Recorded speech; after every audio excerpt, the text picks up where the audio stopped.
Hey guys, welcome back to the channel. It's awesome that you're tuning in. So in this video I want to talk about the Super Console X, how to set up your controller. A lot of you have asked for this video, so I made this special tutorial for you guys how to do this. There's several ways that I'm going to show you, so don't skip, otherwise you're going to miss it out. We're going to try some different controllers like PlayStation 4, PlayStation 3 and a fake PlayStation 2 wireless controller. The first thing that you need to do is boot up the system and don't plug in any controllers whatsoever. Just boot it up. So it have no controllers being recognized, therefore it will be boot up in the menu asking you which controller you like to plug in and configure. And when the system has been boot up, very simple, plug in your controller and hold the A button for a couple of seconds, so the controller is going to get recognized. You can also plug it in and then you're going to power it on.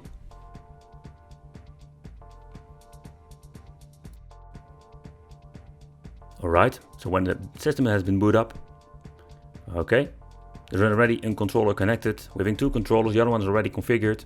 Press the start button on the new controller. Hold the A button and everything works. You can see it's recognized the new controller. And then we're going to configure it, be pad up, down, left, right, select start, A, B, X, Y, shoulder buttons, trigger buttons and all the stuff that you want to use. You need to configure it on the controller that you want to configure with the EMU-ALEC. Hotkey enable is something you need to consider for yourself. Okay, and we're ready to go. And you can see it works now. Alright, so another thing, if you want to reconfigure the buttons or the controllers, you can press the start button, give you the menu, the controller settings. Here you can also check out which input for player 1 or player 2. You can go to the menu that we just saw and can reconfigure everything again.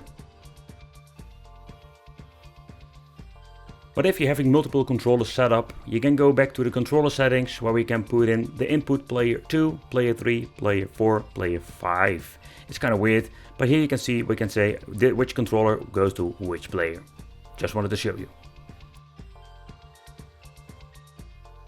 Okay, for the quick first test, I tried out the PlayStation 3 wireless controller. It's an official one, not the fake one, so I don't know for sure if the fake one will work with the EMU-ALEC.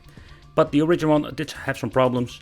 It did recognize by the system, but it was a very weird boot sequence, simply because it started up when I pushed the button, but somehow it goes straight into the menu and it does reboot after some time. It's quite interesting, but this is not the way you want to play. For the PlayStation 4 controller, it didn't work with my EMU-ALEC. If there is a patch out there, I will make a future update how to get this working. With the stock firmware, it doesn't work. PlayStation 4 fake controller from Dataflog, this was officially a wired controller, works like a charm, plug and play and can configure it without any hassle. The Xbox 360 controller is one of my favorite controls to play because it works very well and it also has support for the Xbox 360 racing wheel. Look up the video from EMU Chicken that he made for the channel. Okay guys, so this is how you reconfigure your controller with your Super Console X / EMU-ALEC. Yeah, that's the thing that you need to do. And if you still have problems, you can always leave it in the comments. In the future, if you want to, I can make some more videos about how you can set up a 4 multiplayer setup or a Bluetooth controller.